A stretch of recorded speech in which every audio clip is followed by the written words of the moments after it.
Hi and welcome to our Marriage Empowerment Forum 2026.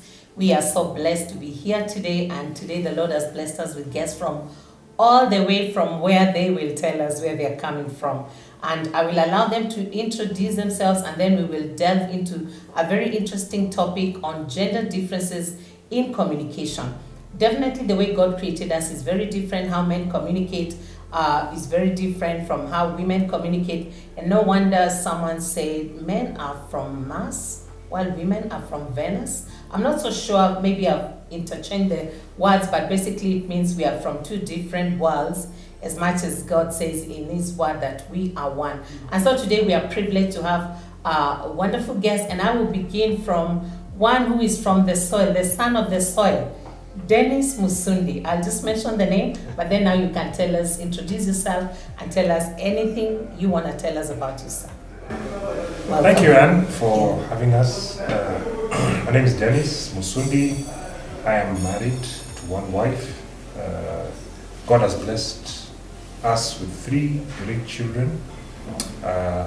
For the moment, we live in the United States of America, where I met these lovely people.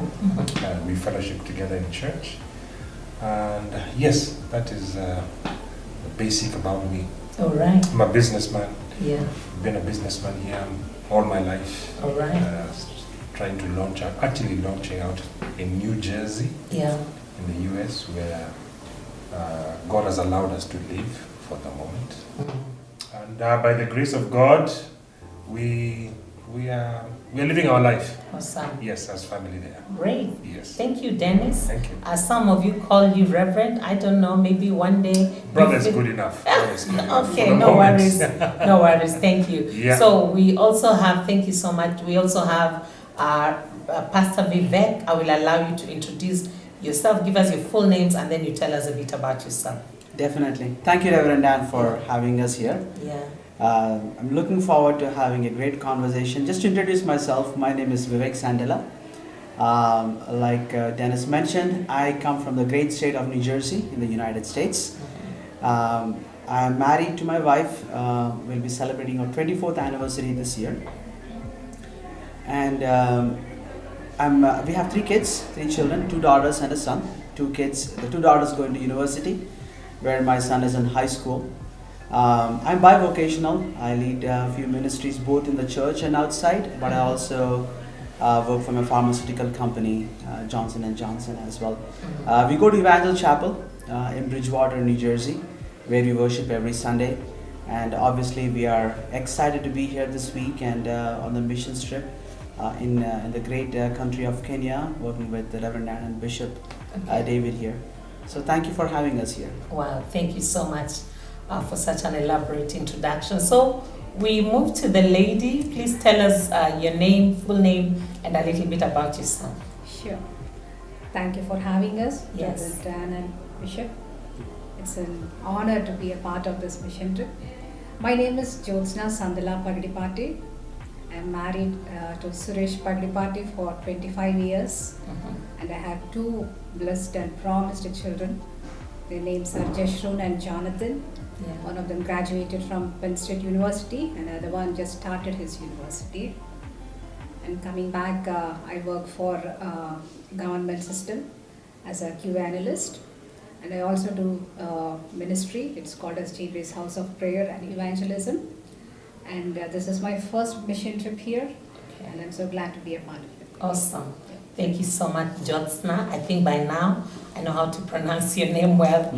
Last but not least, let's hear from Bishop himself. Wow, I'm so excited for this day. I was just trying to think, some of us we think in Kikamba and we have to do interpretation. We interpret to speak in the English. My name is David Malombe. I'm husband to Reverend Han, and we have been married. This will be our 28th year. We are blessed with 2 children, Jonathan and Deborah. And we thank God. We are excited for this podcast. Yes. We believe that God is going to do great things. All right. Yeah. So other than preaching the gospel, is there something else you do? I can say like what Dennis has said, I'm a businessman. And we do many things for the kingdom because we believe that the kingdom of God requires you to work hard. And working hard, Jesus said that I must be about my Father's business.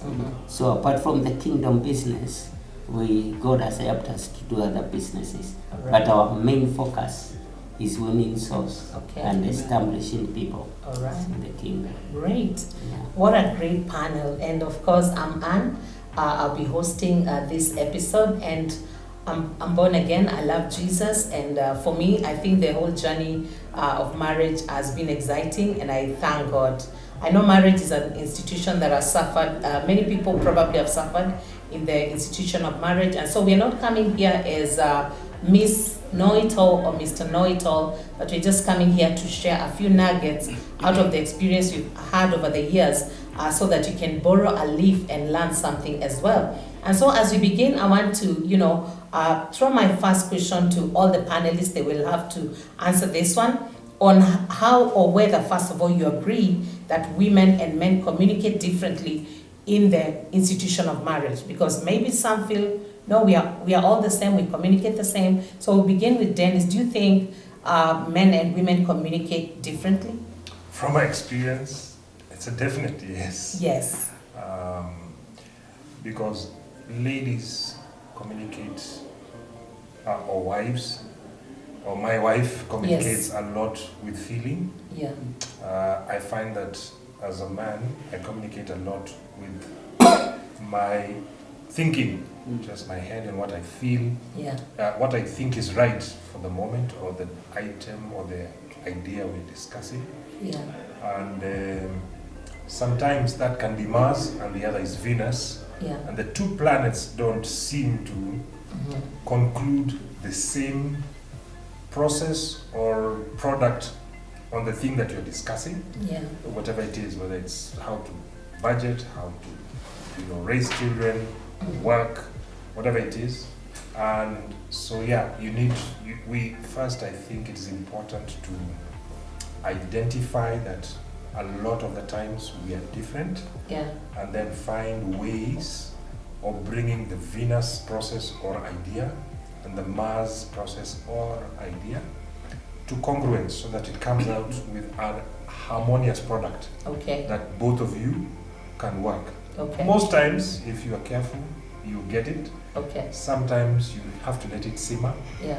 over a period of time, so that either one of you either concedes or lets go, or joins with time. Okay. Sometimes I find that as we communicate, there are some things also, because of the two different perspectives, are better left alone. Okay. Yeah, so for Wow. the sake of the home Okay. and for the sake of continuity, until a time when you feel, or I feel that we can either let it go completely and change course, Yeah. or we again revisit the issue and say, what do we think? Okay. Okay. Yeah. That's a lot of wisdom. Let's hear from Pastor Vivek. What's your take? So, in a marriage, communication is important. It's key, Mm. right? Either from a decision-making perspective as a family, or trying to come to a conclusion on a specific topic, or anything, day-to-day mundane things as well. Mm. It is such an important aspect of marriage, in my opinion. Yeah. I feel, and I believe, the communication is different, can be different for a wife, and generally speaking, right? Mhm. But if I have to be specific from my own experience, what I've noticed is, as you live together, and as you are married for a longer period of time, you exactly know what the other person is trying to communicate. Yeah. It might be different from wives and husbands. Like to Dennis's point, women generalizing, they are obviously like more emotional creatures than men. That's how God created them to be, and maybe they communicate through emotion more, Okay. or they can be emotionally speaking than words or actions. And men try to tend to get to the point. Like, Okay. okay, what can I do about this? Rather than trying to understand what's behind it. Okay. That's what I've noticed in my own marriage. Okay. But I think, like, there is a bell curve, if you will, in the marriage, right? Like, there's a learning where you are trying to get, but then you flatten where you know exactly what that other person is trying to communicate. All right. So, I find that interesting because sometimes you think God has a sense of humor because men are not emotional at all. They're very logical. But then God gives them a woman that's very emotional. Then the man is very logical. And somehow God says you just have to work it out. But if you ask me for wisdom, I'll give you wisdom. So I like what you've said. So let's hear from Jots now what you think about, do you think that we differ, us and men, in how we communicate? Definitely. Mm-hmm. Especially women being more soft-spoken Mm-hmm. and the men being men. Mm-hmm. That makes a lot of difference. Yeah. I believe in communication is always better than the silence. Mm. So in whatever way it is, communication should be there. All right. Even in what way it is, expressing themselves is very important. All right. Through expressing, they know each other more well. Okay. So over these years, what me and my husband learned is there might be communication, good or bad, but the tone sets everything. Yeah. The way you start the communication with each other, Yeah. that sets everything. So The that's tone. what we learned. Yes. Yeah. That's very important. The tone. Let's hear from Bishop. Well, let me say this. We have been married for the last 28 years, and I think this is our 28th year. And when we began the life together, I'm telling you, I think it's like I got into a new class. Because you find sometimes I could communicate thinking. And when I think I've communicated to her. So I imagine, the way you can conclude something and you think you have told everything to her, and then you react like somebody who knew what you had said, and yet he had no clue. So you find conflicts used to arise a lot, because sometimes I would say, I would just think that cup should have been there. Then I think I told her the cup should have been on the other side. And then I react as if I told her the cup should be the other side, and she didn't take it to the other side. Yeah. And then she wonders what is wrong, what's up? Is it stress? Is it pressure? And it's just because men are not detailed. I usually say men are like God, and women are like Holy Spirit. God does not speak a lot. He just tells you the land is full of milk and honey, but he doesn't tell you there will be battles here between. Yeah. The process, he tells you the end, but he does not give you the process. But now the Holy Spirit breaks it down. So with that, I have learned many times we accuse our spouses of things that we thought they know, all they understood. And sometimes you can speak just one word thinking she got it, only to discover she didn't get me clear. So communication is not communication until the other person will get to understand what you mean from your heart. There are so many misunderstandings. We went through it. Sometimes you find out of the reaction, the way I've reacted, in real sense I should not blame her. And then because of the man who I am, I find it's like I'm putting too much on her. Well, if she understood what I said, she would have done even far much better. So it requires a lot of patience, which we men sometimes we do not have. Yeah, we fall short. It requires a lot of understanding. It requires a lot of wisdom. So I think communication, as you are bringing in it up, is very key. Because there are marriages that broke because of communication. And it's misunderstanding. Maybe somebody meant something different and the other one took it differently. Totally. There are people who have not gotten married because of misunderstanding of communication. True. So I think it is key. Yeah. Once we learn how to communicate to one another, then marriage becomes enjoyable, not endurable. Yes. There are so many marriages that people endure but they don't enjoy Wow. because of misunderstanding. Wow. Yeah. Thank you so much, Bishop, for such insights. And as we move to the second question, I'll share just a bit of how communication affected how my background affected my communication. And each one of us probably can tell us whether you think your background affected how you communicate with your spouse. And even with your children, because by extension, your children may not be part of your marriage, they're part of the family, but they affect your marriage if, in one way or another, indirectly, mostly indirectly. So I grew up in a family where our style of talking was shouting. I was not a shouty type, but I guess I learned to shout so that I'm not suffering in the midst of the shouting. So when I became a mother, one day I'm talking to my son, and my son is saying, "Mom, you're shouting. Just please talk nicely to me." I'm like, "Really? Are you challenging me? We didn't even tell my mom. You couldn't even open your mouth to say, you listen, you ask questions later, even tomorrow. Don't ask today." So I learned to shout, but not to shout at him, even though sometimes my best way of saying, "I can't take it anymore," is to raise my voice. But over the years, I learned to just bring my voice down and talk. Even when inside I might be boiling, but I just stay calm. I tell myself, "Anne, do not shout, do not shout." So my background affected how I talk, but I retrained myself by the grace of God. So maybe we can begin with Bishop, who just finished answering the other question. Where you came from, did it affect how you communicate to me?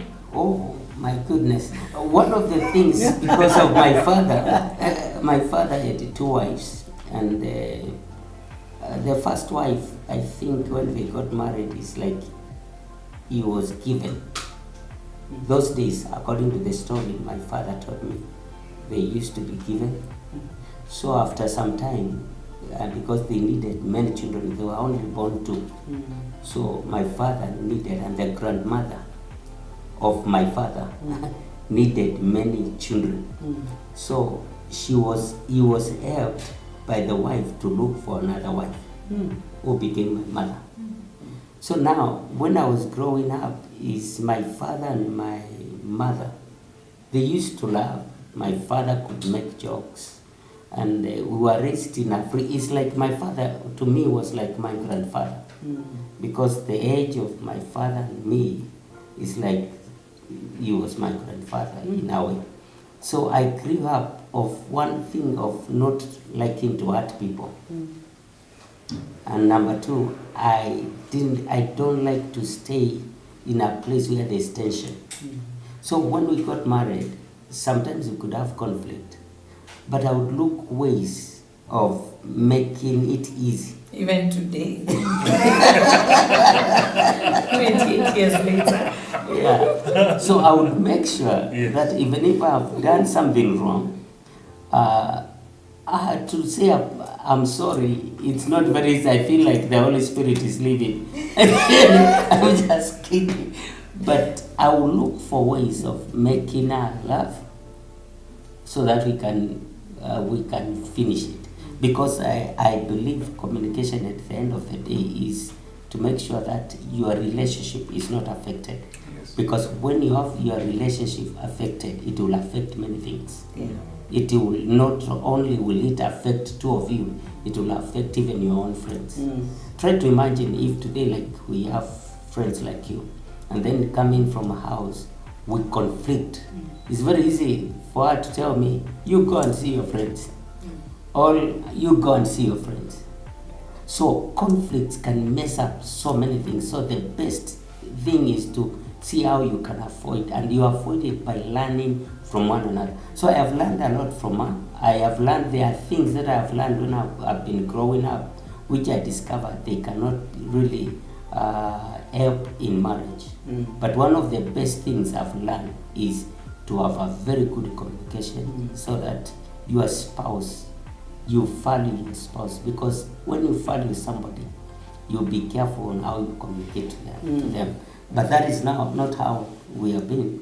When we began, we have learned so much, and every day we are learning new ways of making sure that our communication is strong. Thank you, Bishop. Let's hear from Joe.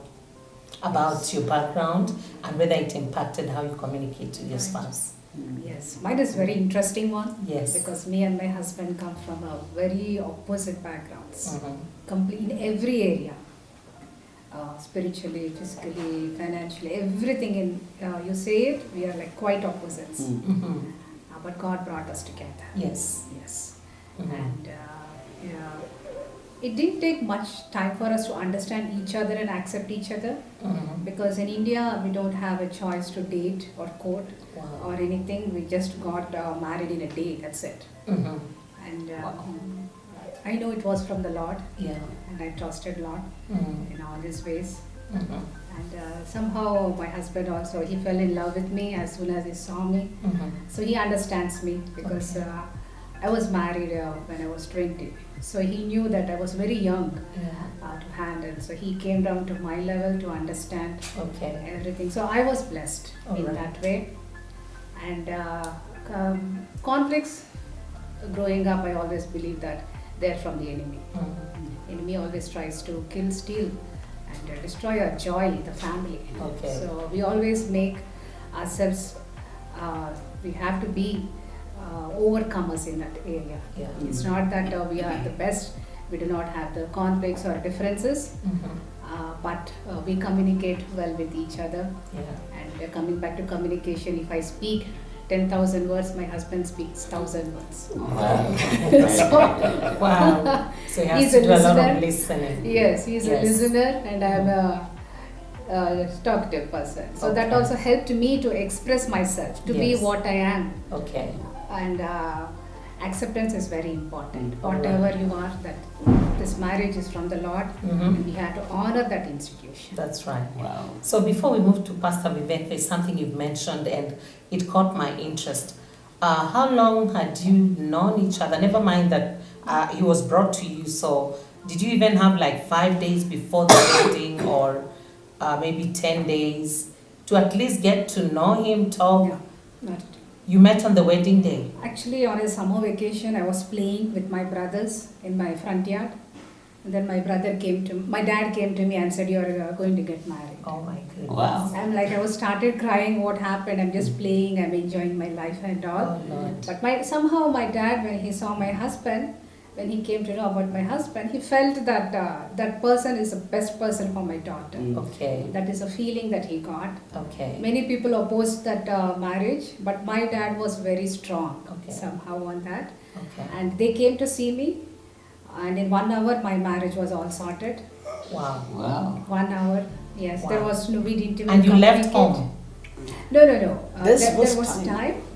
But in 1 hour, the parents, both sets of Agreed. our parents agreed to get married. And being my husband is a very what do you call, less communication.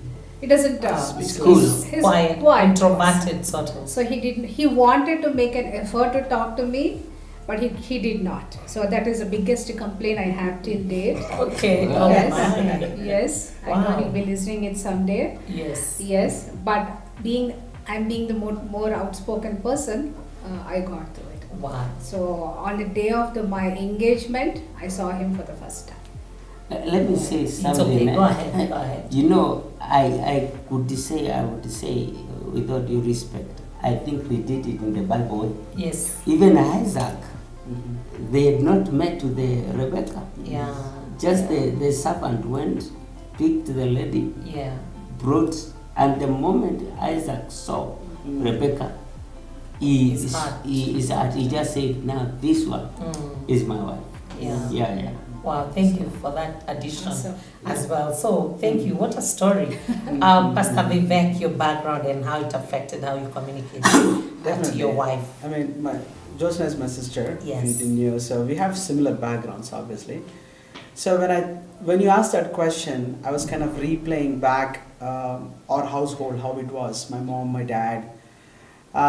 So I grew up in a family where both my parents worked hard. We grew up in a middle class family, and towards before we become adults, we were like more in the upper middle class family. So, by the grace of God, we lack nothing. But at the same time, our parents raised us up in godly values, Yeah. their marriage was also a very good example. It was not conflict free, but they worked it out. Yeah. There were so many situations where my dad used to back my mom up, like even if he has to change some decisions. And if my whatever direction my family was, I can honestly say, and I hope my mom watches this, it's because of my mom. Yeah. Because she is still a very wise woman, and the decisions she made and all, and the way she communicated that to my dad, in a way, was very impactful to me. Okay. Because my dad listened to my mom, and whenever he listened, he prospered. And that I took that to my marriage. Okay. So I have a similar story. I saw my wife 1 week before we got married, immediately within a month we both have to move to the States. Yeah. So my wife had to leave everything, and marriage was not even in our plans, just like my sister, because she had an elder sister before, and usually like the first one gets married, but somehow God ordained in a way that she had to get married. She was not prepared at all. Number one, she was not prepared for marriage. Number two, to leave everything and leave to a different country with a total stranger. My goodness. But Tell you. I am so thankful to our church Yeah. who really surrounded us and enveloped with love. And it almost was like a crash course to both of us in communication, which was the key. Okay. Both of us, again, are different backgrounds, different levels of communication. Yeah. But I came to really, through the years, came to respect my wife's style of communication and trying to learn and understand. Okay. Because she also makes decisions very similar to my mom. Yeah. To help her family. It's all about family for her. Right. So my background definitely helped. Looking at my parents, Okay. how it helped their marriage, and how can I take those principles. Ages are different, generations are different, Yeah. but really respecting each other. Okay. Again, one of our in my Bible school, one of our pastors said, if you are a Christian, expecting a non-crazy life is impractical. True. So the devil tries to come in different areas, and I strongly believe the weakest link he finds is a family. Yeah. But again, we found ways to understand each other, know Yeah. each other, grow to appreciate each other. And that I got from my parents. Thank you so much. But I'm also seeing, or rather, in between your statements, I've also learned that the reason why it was not hard for you to adjust in both cases to the marriage is that one, God led actually ordered your steps, and you fell in good hands, if I may say that, and also the cultural aspect prepared you psychologically, and so you knew at some point this was bound to happen because it's part of your culture. So it was not really a problem for you.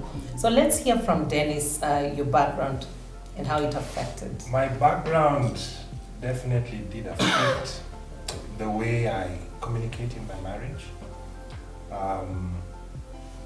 When I met my wife and my now wife, in my home, in my father's house, Yes. I had never seen my dad beat my mom, which is not strange in our country here, True. in our community. True.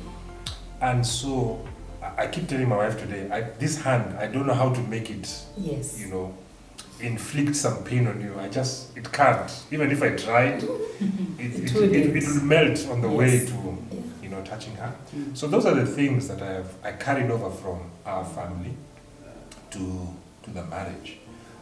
In terms of just verbal communication, I can say that my dad was very strong on the way he said some things. In fact, sometimes talked down at my mom. And I found that in the, not very early, but in the middle, like on the 7th, 8th year of our marriage, when the children began checking in, Yeah. I found myself, because my wife was so busy taking care of the kids, and I was out there trying to fend Yes. for us. Yeah. Of course, she also worked, but she was more doing family, and I was Yeah. more outside. I found traits of that being firm and hard and telling her, look, the kids are here, so let's make sure, then I would sit back and tell myself, what am I doing? I'm trying to be very firm. Yeah. I know I have a point to drive, Yeah. but the way I'm driving it Yeah. should be to the girl that I initially married. Yeah. So when the children checked in, I discovered that I realized that the way my parents and my background, upbringing, the way they taught me, the way I saw rather, them doing parenting, it was the way I was doing my parenting. And it was a little uncomfortable in the home because we were kids of the 2000s and we were parented in the 70s as children. So it became uncomfortable and we had to seek some guidance and some counseling in church. It was not out of the ordinary, but we were not used to being strangers in the house and not having coordinated ideas together, because remember, we started our marriage very well and we wondered what people talked about being a hard part when you initially get into marriage.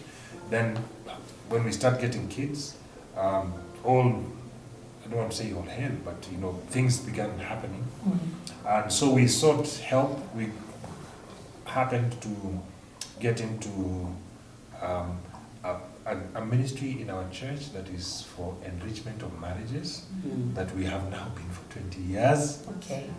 20 years about. And that helped us quite a bit.